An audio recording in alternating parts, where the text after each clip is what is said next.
Aí galera, rubro-negra, estamos de volta com mais um vídeo aqui no canal e o vídeo de hoje está pegando fogo.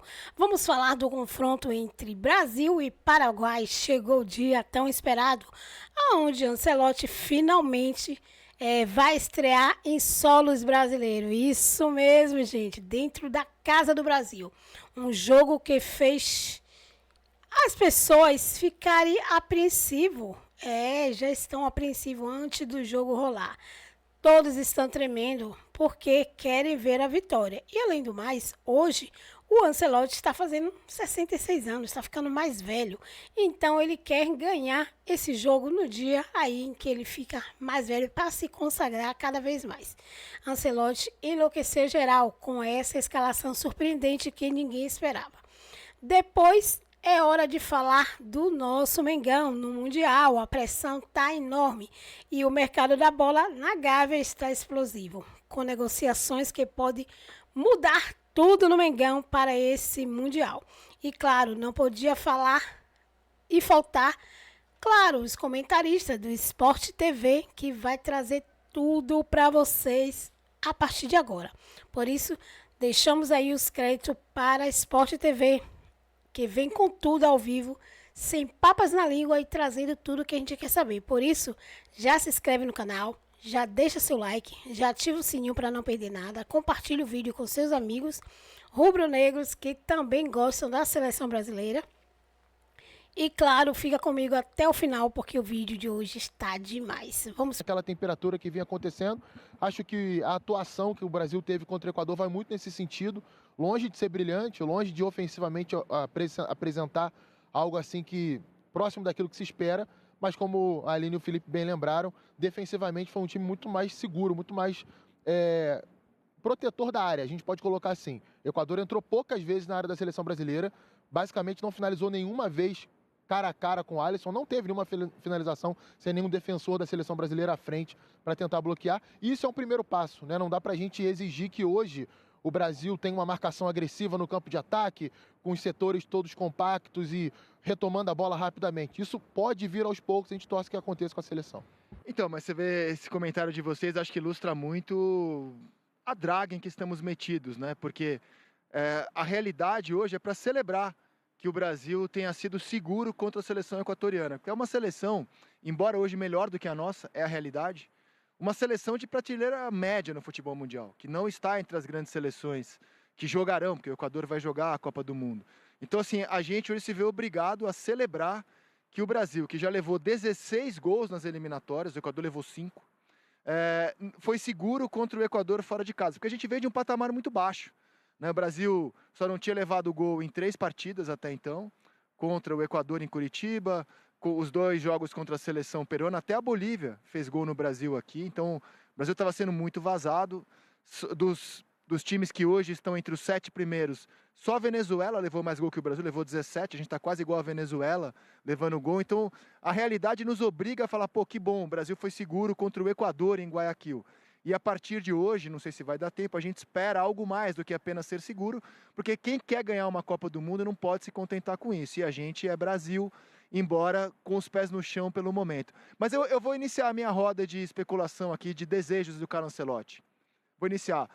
Eu acho que um desejo que ele pode ter nesse aniversário é que o Estevão continue crescendo, se desenvolva e possa ser uma opção para a camisa 10 da seleção brasileira. Eu acho que esse é um desejo importante para a seleção brasileira, achar esse camisa 10, achar um jogador que a gente hoje não tem, né? Um organizador de jogada, um meia cerebral, pode ser que o Neymar se recupere, seja esse cara. Eu vou iniciar aqui com o crescimento do Estevão, que o futebol europeu dê para o Estevão um desenvolvimento e que ele possa ser um possível camisa 10 na função, né? Não vestir textualmente, mas na função do Brasil. Posso fazer uma provocação? Por Para favor. todo mundo, não só para você. Estamos né? aqui para isso. Eu acho que assim, isso se acontecer seria maravilhoso. O Brasil de fato precisa de um jogador que tenha essas características. Mas existe esse jogador em todos os times do mundo ou todos os times de alto nível no mundo? A Espanha tem um no banco, Dani Olmo, que aqui poderia até ser titular do Brasil O hoje. atual campeão da Champions League tem esse jogador? Eu tô com o Coutinho, assim. É porque nós brasileiros, a gente tá acostumado a ter um 10 inteligente, né? A gente tem lúdico, hoje, né? Exato, pela história, de fato, né, do futebol brasileiro. A gente tem hoje em atividade no Brasil o Alan Patrick, o Ganso, me ajudem. Brasileiro? Matheus Pereira, pode ser? Pode ser. Pode ser o Matheus Pereira. Atuando no Brasil, Sim, né? Atuando sim. no Brasil. E acho que realmente é uma posição que a gente sofre um problema muito grande, assim como o centroavante também, né? Como lá na lateral também. Acho que a gente pode pensar, eu acho que o que falta pro Brasil, Rizek, é o contexto coletivo. Você falou muito da questão do Equador, né? É uma equipe bem treinada. Tá em outro nível em relação ao Brasil quando a gente pensa coletivamente. Individualmente, a geração do Brasil é indiscutível melhor, né? E para mim até bate com a Argentina, se duvidar, até melhor que a Argentina individualmente. E acho que quando você fala de um 10, o Estevão é um jogador que pode ter essa característica. É claro que ele vai para o Chelsea, onde já tem um jogador que faz muito bem essa função, essa é a grande verdade. Então, ele precisa atuar nessa função no clube que ele vai chegar.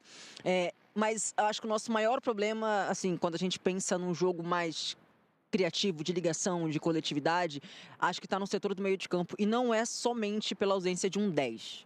É isso. É a minha opinião, assim, acho que é um meio campo. Tá aqui um volante que tinha essa característica Só de devolver passar. essa provocação. Presente de aniversário, a gente quer ganhar o que não tem. Certo? Aí tudo Presente de bem. aniversário, a gente não quer ganhar uma meia. Não, olha só, eu não tô dizendo que não... Uma sunga. Mas quando A gente tem, quer ganhar o que não tem. mas cara. quando tem faz diferença. Porque, principalmente no futebol de hoje, como foi falado aqui, o futebol de antigamente, nós tínhamos aqueles 10 clássicos, né? Hoje não temos. Mas, geralmente, o time que tem esse 10 clássico, o cara faz a diferença. Porque é o cara que é encarregado em criar, o cara encarregado de criar dúvida também para o sistema defensivo adversário. Né? É o cara que não é uma referência, vem buscar a bola no pé, trabalha entre linhas. Então, assim, de fato, o Estevão é um atleta que... eu até imagino que o Ancelotti possa realmente pensar nisso. Porque ele reúne todas as coisas que um 10 de fato precisa. Ele é um cara muito habilidoso, é um cara rápido, sabe jogar de costas, é um cara que sabe que tem um bom enfrentamento 1 contra 1, que tem um bom chute fora da área, tem um bom passe. Então, assim, ele reúne todos os quesitos que precisa de fato um 10. Agora, não temos. De fato, não temos no futebol mundial, são poucos que nós temos. Né? De repente, o City, que já não está mais no City, né? O De Bruyne, que é um 10 clássico, um cara que está sempre flutuando, um cara que é... Antigamente, você, quando via um 10, você via a entrevista dos caras e falava assim, eu prefiro uma assistência do que um gol. Antigamente, o 10 era assim, é uma assistência.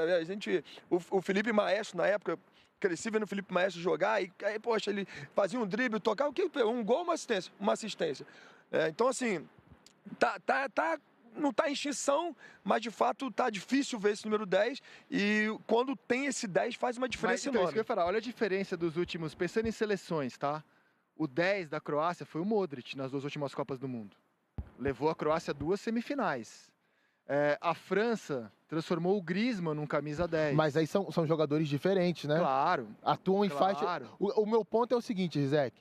A Argentina teve o Messi. Sim, né? que hoje é basicamente um segundo atacante. Exato. Então, o meu ponto é o seguinte, onde é que está o espaço no futebol de hoje, tá? Pra mim, é só uma Eu penso igual, eu penso igual. Eu acho que cada vez menos um jogador, exato. E acho que a gente está vendo essas finais que vem acontecendo em si, né? Europeu mostra quão atrás a gente está. Eu acho que isso fica muito claro, assim. É claro que... Pode concluir, Coutinho, mas eu acho que a gente pensa na mesma ideia. Eu acho que é importante ter um cara diferente, mas cada vez mais a gente vê o futebol atual mudando, né? E essa peça individual tendo menos efeito. Eu penso assim, e acho que, óbvio que o futebol que me agrada mais é tendo esse cara que consiga fazer, mas cada vez mais a gente vê menos espaço para eles conseguirem atuar. Eu posso dar só 2 exemplos? Por favor. Eu vou dar 3. E esse rapaz aqui do meu lado, ele vai gostar do exemplo que eu vou dar. Você lembra do passe que o Felipe deu pro Robinho na Copa de 2010? Né? Comentei esse jogo pelo Sport TV. No futebol de hoje, aquele tipo de passe é ainda mais valorizado. Por quê? As equipes conseguem, nos espaços perto da própria área, se defender melhor.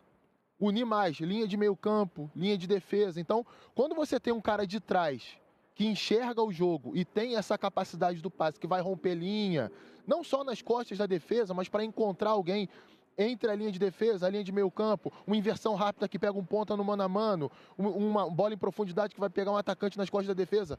Eu vou citar 2 jogadores aqui que, para mim, nesse cenário, se destacaram e muito em equipes vencedoras recentemente no futebol internacional. Rodri, né? Que hoje está lesionado, não jogou nem a Nations League agora com a Espanha, mas foi o grande jogador do Manchester City, campeão europeu há 2 temporadas atrás.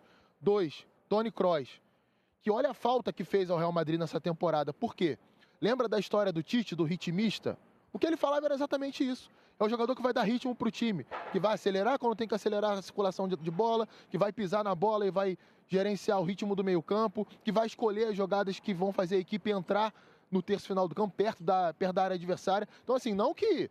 Se a gente tiver um camisa 10 e um 5, maravilhoso. Mas é que faz muita diferença. Quando você tem esse tipo de jogador no seu time, faz diferença. E assim, o futebol, antes tinha muito camisa 10, e de repente hoje já são poucos, mas daqui a pouco, assim, reúne tantas estratégias que o treinador tem que ter, que numa das estratégias ele tem que ter um camisa 10 na cabeça dele. Vai voltar o camisa 10 de repente no futuro. Agora, quando se fala de Brasil, assim, eu não concordo quando fala que o Brasil, sim, está atrás dessas seleções europeias, mas não está tão atrás assim. Porque há pouco tempo atrás o Brasil estava uma bagunça, uma troca de treinadores, não tinha sequência de trabalho para treinadores, e mesmo assim o Brasil conseguiu chegar na Inglaterra em Wembley contra a Inglaterra e vencer. Fizeram um ótimo jogo, inclusive, e depois contra a ótima Espanha, que inclusive foi melhor no jogo, mas o Brasil não perdeu. E numa era bagunçada, num novo trabalho. Então, assim, por quê? Nós temos, sim, uma seleção forte, se você colocar, como a Aline bem disse, assim, peça por peça, somos uma seleção muito forte, e hoje nós temos o melhor treinador da história do futebol, que é o que esperava, o que esperava e faltava para essa engrenagem começar, de fato, a correr. Então, eu estou, assim, muito esperançoso e não vejo que o Brasil perde para ninguém, não. Aliás, essa frase, né, o Brasil tem o melhor treinador da história do futebol, ela rende debate. Mas será que não é o Guardiola? Será que há outros treinadores que possam estar na frente do Ancelotti? Não tenho nenhuma dúvida que se o Brasil for campeão com o Ancelotti no ano que vem, a discussão está encerrada. Porque aí o maior treinador da história do futebol de clubes, ou o mais vitorioso que seja, da história de clubes, ganhar também uma Copa do Mundo, aí eu acho que a discussão está encerrada. Porque você não tem, você tem na história do futebol grandes treinadores de seleção, grandes treinadores de clube, nem sempre os caminhos se cruzam.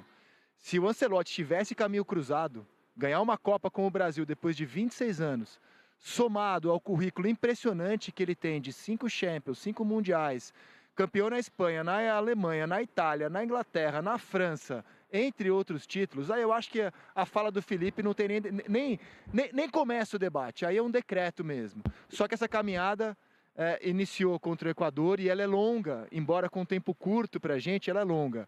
Eu vou retomar a lista de desejos aqui no aniversário do Carleto. Debatemos o camisa 10, só queria opinar que justamente por ele ter rareado, eu acho que quem tiver esse cara pode ter uma diferença muito grande. Tomara que o Brasil consiga ter um jogador especial assim, nessa faixa de campo, que na última Copa foi o Neymar, né? A ver como será o futuro. Vou abrir com outro desejo, e esse é um desejo que não é uma especulação não, um desejo que eu sei que o Ancelotti tem, e é até bem óbvio, que são os retornos com saúde de 2 peças importantíssimas na defesa. No guardanapozinho dele, quando ele desenhou a seleção visando a Copa do Mundo, a seleção, como aliás acho que 9 entre 10 brasileiros faria na defesa, tem o Gabriel Magalhães na quarta zaga, hoje um zagueiro que eu acho incontestável, né? Está machucado. E aí, como é que você faz? Você tem o Marquinhos, o Gabriel Magalhães e o Militão. O Militão pode ser o lateral direito, já que ele identificou que as laterais do Brasil causaram um grande desequilíbrio defensivo nessas eliminatórias. O lateral pode ser perfeitamente o Militão, é um plano dele para o futuro. Militão, Marquinhos, Gabriel Magalhães e um lateral esquerdo. Militão, homem de confiança dele, se lesionou. Então abro com o segundo desejo. Vocês querem especular mais um desejo que ele possa ter? Eu acho assim, que o 9 volte a fazer gol. Que beleza. É um desejo, eu tenho dúvida que é um fato esse desejo dele. Posso falar mais um? Que o Neymar retome a carreira. Porque se ele tiver em condições, ele é muito diferente. Ele é o cara que pode fazer o Brasil dar um passo bem além na questão técnica, na questão de poder de definição dos jogos. E esse é um sonho bem que hoje está distante, infelizmente, né? A melhor versão do Neymar a gente não vê há 5 anos. A gente tem que falar a verdade aqui. é um grande jogador, tem muito talento. Eu, pelo menos, tenho ainda esperança de que ele possa se colocar à disposição e entrar em campo.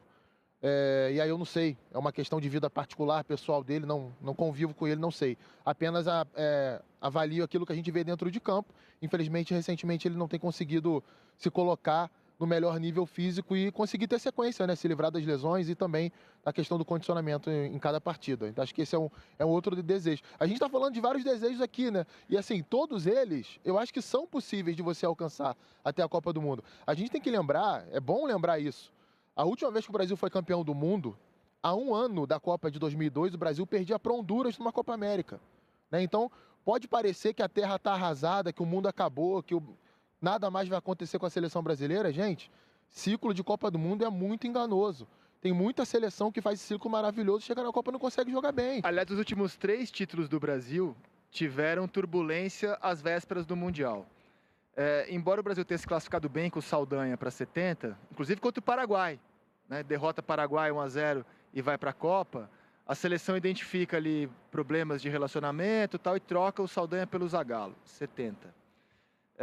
E o Zagallo muda bastante o desenho do time, que vai ser tricampeão do mundo. 94, a gente tem o primeiro susto da nossa história em eliminatórias, que é perder da Bolívia, e começa pela primeira vez a ter dúvida, será que o Brasil vai jogar a Copa? O resto é história, o Brasil chega desacreditado. E 2002 também, uma preparação muito conturbada, trocando de treinador, Luxemburgo, Leão, Candinho e Filipão, 4 treinadores, exatamente o número que a gente vai ter agora, nesse ciclo, com Ramon, Diniz, Dorival, e agora são sinais. Sim. Sinais que o Hexa vem, são sinais. Só para deixar claro uma coisa, eu não estou pregando a bagunça, não. Claro. Eu não estou pregando aqui que o errado é o certo, não é isso. Eu só estou apenas dizendo que a Copa do Mundo é um torneio de um mês. Às vezes você faz um ciclo maravilhoso, seu time está muito bem, você está vencendo, todo mundo está convencendo. Chega na Copa, você perde um jogador lesionado, um jogador chega a ser o melhor condicionamento, e aí tudo vai por água abaixo. E o contrário também acontece. O otimismo entra nisso aí. Aí entra o otimismo. Eu acho que nós temos que ser otimistas, cara, assim, porque senão se a gente já começar com a ideia de mas não vai mudar muita coisa e tal, acaba influenciando, sabe? Então, nós temos que ser otimistas assim, e o otimismo, ter esperança, por mais que estejamos vivendo um momento de deserto. E é isso, a seleção brasileira está vivendo um momento ruim. E conseguir entender que vai passar esse momento com a chegada de um novo treinador, que muda todo o ambiente. Eu tenho muita esperança, de fato, sou muito otimista nessa seleção. Não, e é por isso que a gente sempre tem esperança em Copa do Mundo, porque por mais que a gente não tenha hoje a geração dos nossos sonhos, dificilmente o Brasil deixará de ter uma das melhores gerações do mundo, entre as 8 melhores, por exemplo, para ser conservador, 8, 10 gerações. E se você está entre as 8 melhores gerações, você sempre vai ter chance de surpreender numa Copa do Mundo, de chegar, né? Então é isso que sempre alimenta essa esperança de que o Brasil será sempre candidato. Tem um desejo que o Ancelotti já tornou público, vou dar uma informação aqui, que é jogar no Maracanã, né? Ele tornou isso público, gostaria de jogar no Maracanã. Trago a informação que talvez isso não aconteça, porque o Brasil tem só mais um jogo em casa pelas eliminatórias e, embora o Maracanã esteja à mesa, não é certo que o jogo vá ser lá. Pode ser em Porto Alegre, a CBF está negociando, ainda não está fechado, pode ser no Maracanã. Esse é mais um desejo. Enquanto isso, a Neoquímica Arena, por causa do gramado, vai virando, junto com o Mané Garrincha, o principal palco do Brasil, pós-Copa do Mundo, né? O Brasil vai fazer aqui o 6º jogo, poderia ser 7º desde a Copa, porque um não aconteceu, Brasil e Argentina, e a Neoquímica Arena se tornará hoje o estádio em que o Brasil mais jogou desde a Copa. Então, assim, a casa do Brasil, que a gente sempre associou ao Maracanã, está deixando de ser, na prática, de fato, o estádio em que o Brasil mais joga. Mané Garrincha, 6 jogos, a Neoquímica 5, porque um acabou não contando, que é Brasil e Argentina.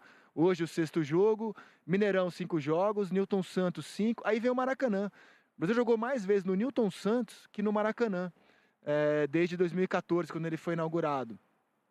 Maracanã só 4 jogos, cara. Só 4 jogos. Arena Castelão 3, Beira-Rio 3 e Arena Fonte Nova 3. Chama atenção, porque a gente sempre associou seleção brasileira a Maracanã. E não condiz com o número de jogos. Aí tem uma série de questões, negociação com o consórcio, gramado. Outra coisa que pesa também, para que o Brasil jogue bastante aqui na Neoquímica Arena, é o clima. clima ameno, né? Pesa muito. Então é gramado e clima, e o estádio, né? Que inaugurou a Copa do Mundo. Então a Neoquímica Arena, aos poucos, vai se transformando em casa do Brasil. Curioso esse dado, a gente fez esse levantamento hoje, desde que ela foi inaugurada em 14. Não sei se querem debater isso, e aqui estão informações do Brasil na Neoquímica Arena, né? Começa aqui a sua Copa do Mundo de 14 contra a Croácia. E, enfim, acho que dá para dizer que o Maracanã ainda está no imaginário, mas o número de jogos está deixando de ser a casa da seleção. O que é uma pena, né? Porque nos últimos tempos, o que mais vimos foi a Argentina chegar no Maracanã e ser campeão no Maracanã e vencer jogos no Maracanã. Então, assim, de uma geração para cá, não viu o Brasil, de fato, ser próspero jogando no Maracanã. Ganhou os 2 últimos da gente lá, cara. A final da Copa América de 21. Exatamente. Então, assim, tirar toda essa, o que nós temos aí dessa geração, voltasse a ter a magia do futebol brasileiro, com né? certeza. Apesar de que aqui também sempre tá lotado, né, Rizek? Prestigiando o próprio Corinthians, prestigiando o Corinthians feminino, prestigiando a seleção feminina e até no masculino também, né? Pra você ver, apesar do momento ruim da seleção, acho que 2 horas os ingressos foram esgotados, né? Então, marcando, de fato, o público marcando presença aqui dentro. Mas é claro que o Maracanã tem uma magia que o futebol brasileiro tem. E que isso possa realmente voltar também a ser de cara. Um desejo que eu não falei, é sobre... acho que já é uma coisa muito clara também, né? Acho que é do Ancelotti colocar o Vini Júnior em prática. Né, ser no Vini Júnior que é no seu clube, né, no Real Madrid. Muito se especula sobre ele mudar hoje um pouco o seu posicionamento, se ele vai jogar um pouco mais por dentro, como que vai ser essa dinâmica, mas acho que isso também é um desejo muito claro. Não só é legal hoje, hein? Exato.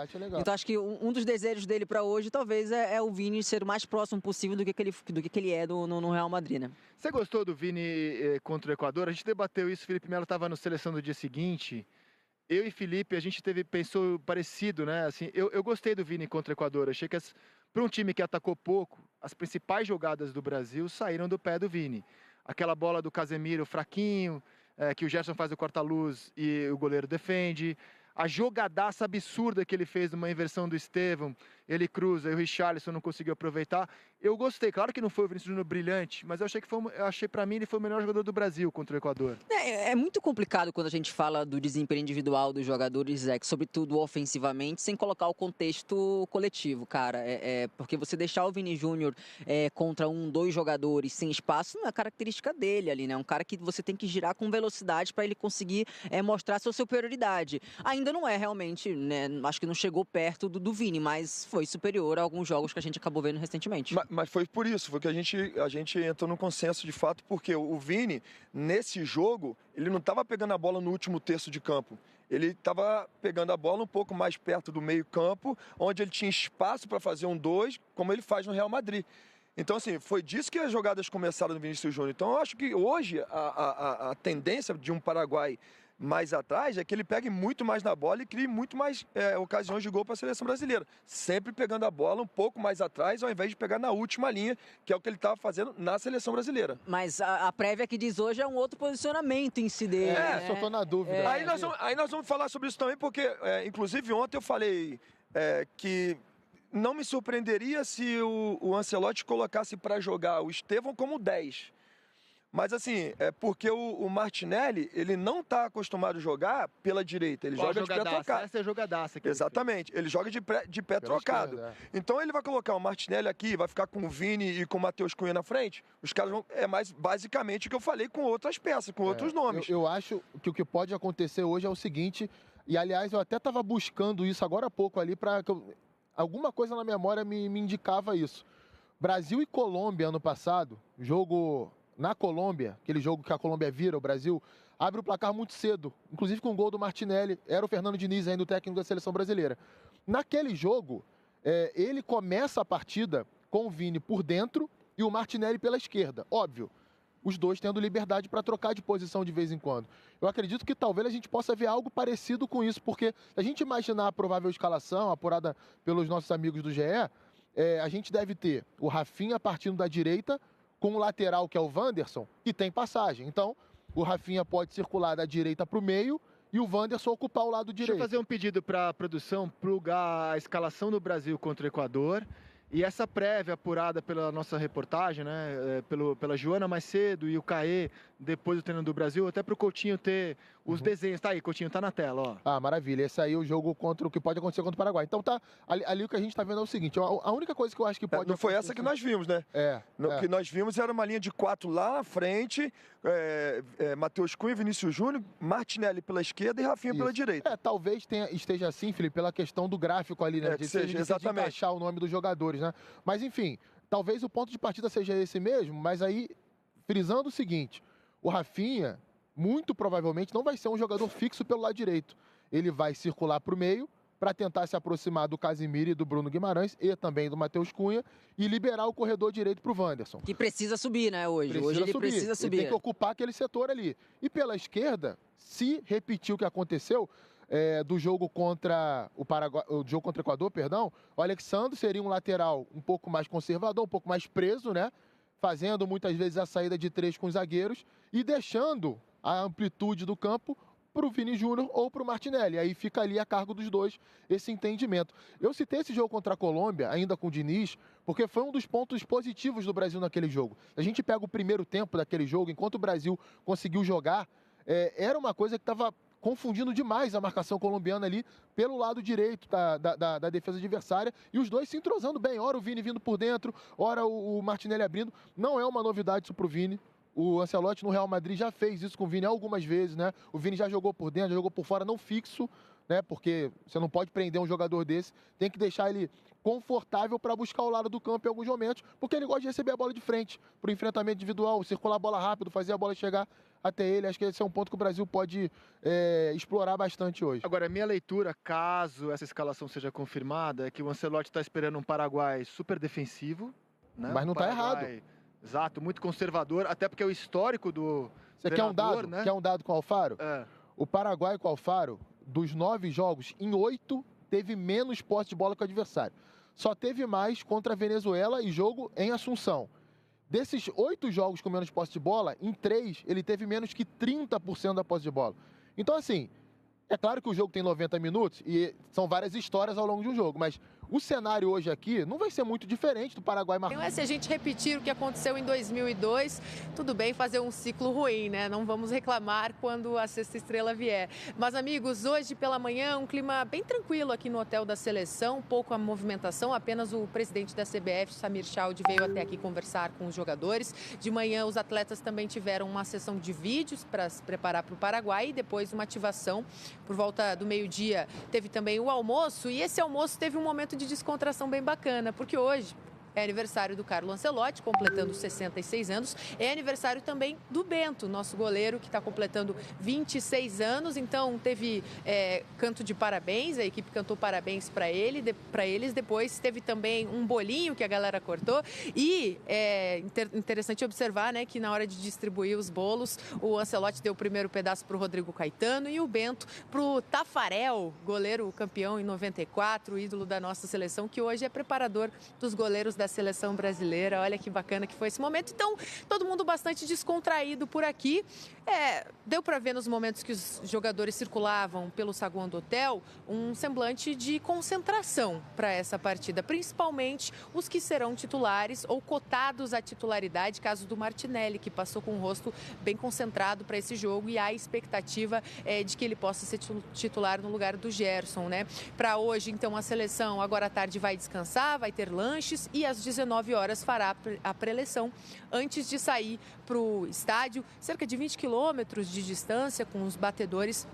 A seleção deve demorar algo em torno de meia hora ou menos para chegar à Arena em Itaquera. Arena essa que promete estar lotada, mais de 45 mil ingressos vendidos. Os 3 lotes que foram colocados à venda esgotaram rapidamente. Uma procura muito grande de mais de 100 mil pessoas na internet buscando esse jogo. Quem não puder acompanhar no estádio, acompanha conosco no Sport TV, com transmissão a partir das 8h30 da noite. E alguns recados importantes também para essa partida. Portões abrindo 2 horas antes, 19h45, e não será permitido entrar com camiseta de clube, não é permitido entrar no jogo com camiseta de time. E também, por medida de segurança, foi montado um perímetro de segurança nas redondezas do estádio. Quem não tiver ingresso não poderá acessar as proximidades da Arena do Corinthians, esse lugar que já deu bons frutos para a seleção, 2 classificações para as últimas 2 Copas do Mundo, e o Brasil também tem um retrospecto de 100% de aproveitamento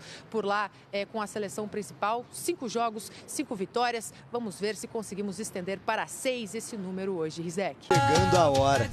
Nesta quarta, o Flamengo embarca para a Copa do Mundo de Clubes da FIFA. Assim como já aconteceu em outras viagens importantes da equipe, a torcida prepara uma festa para recepcionar os atletas na chegada ao aeroporto. A programação é que o elenco deixa a concentração no Ninho do Urubu por volta das 8h30 da noite, com viagem prevista para as 11 horas. Hoje a equipe fez o penúltimo treinamento antes do Mundial.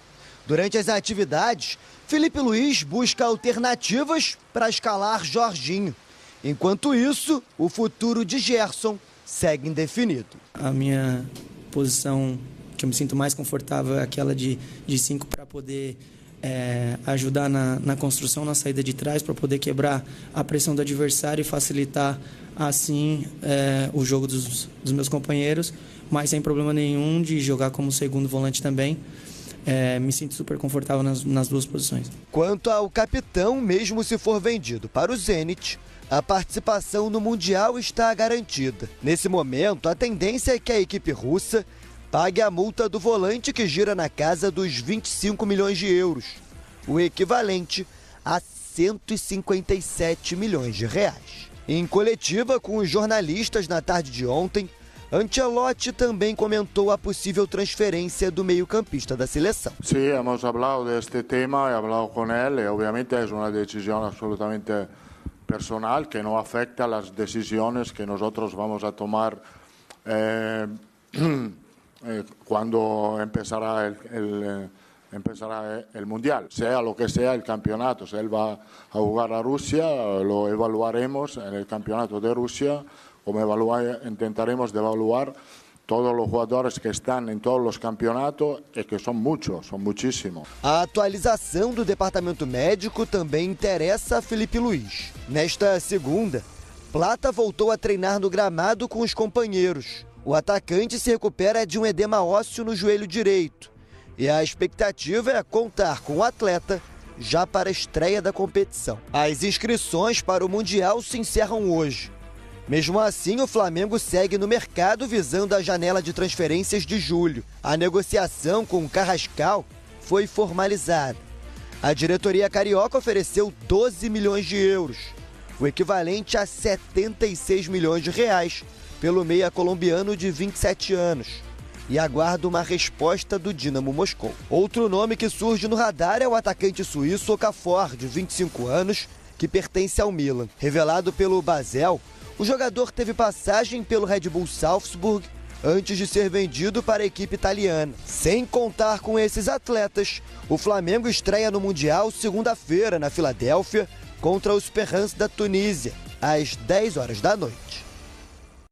Bom, aqui está a vida do Flamengo nessa primeira fase da Copa do Mundo de Clubes. Lembrando que o primeiro adversário é o Esperance, aí depois, no dia 20 de junho, o Flamengo tem esse compromisso dificílimo contra o Chelsea.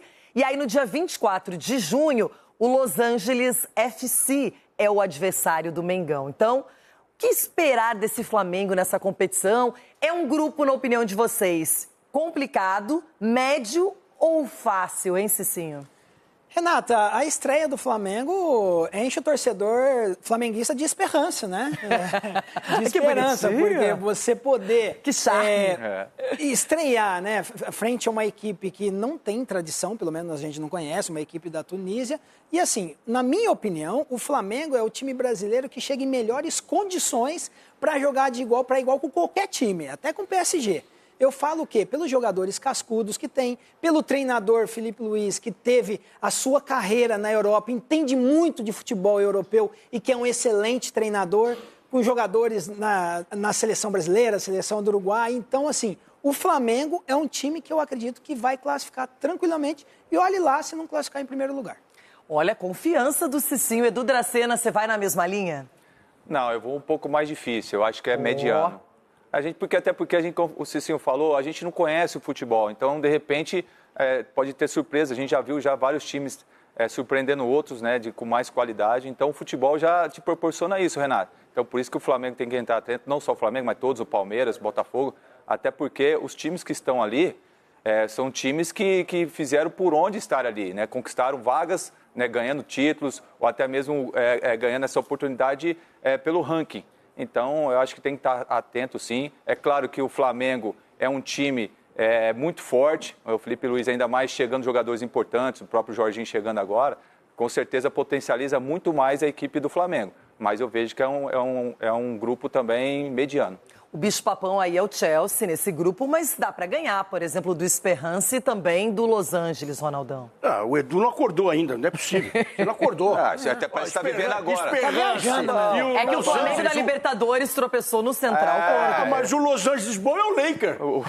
Esse aí, o Los primeiro Angeles. jogo, nós vimos aí o confronto que teve. Que é isso, velho? Tá. Se o Flamengo não passar em primeiro aí e vai bater com o Chelsea. Só bater com o Chelsea. Mas dá pra tirar uma casquinha do Chelsea. O Corinthians tirou. O Palmeiras quase ganhou do Chelsea. O Corinthians tirou a casquinha do Chelsea. Aquele Chelsea era lá em 2012, a gente tá em 2025. Mas ninguém venceu depois disso. Então, deixa eu falar. Tem que tirar. O Flamengo tem time pra tirar a casquinha do Chelsea, arrebentar o Esperança pra acabar com a esperança de vez. E o Los Angeles, vão brincar de jogar bola. É os 5. Então o Flamengo passa em primeiro aí. Já vamos falar na sequência do Fluminense, que está nos Estados Unidos, preparação a todo vapor, aceitar a proposta do Zenit ou ficar no Flamengo? Deve sair sim ou não? 3 vezes mais uma... Tchau, Jess. Tchau. Vai ser feliz, menino. Eu não iria. Você não acordou, Eu também não. Eita, não. Hein? O cara ganha um salário ótimo aqui no Brasil, tá no seu país, vai jogar, chutar gelo lá na Rússia.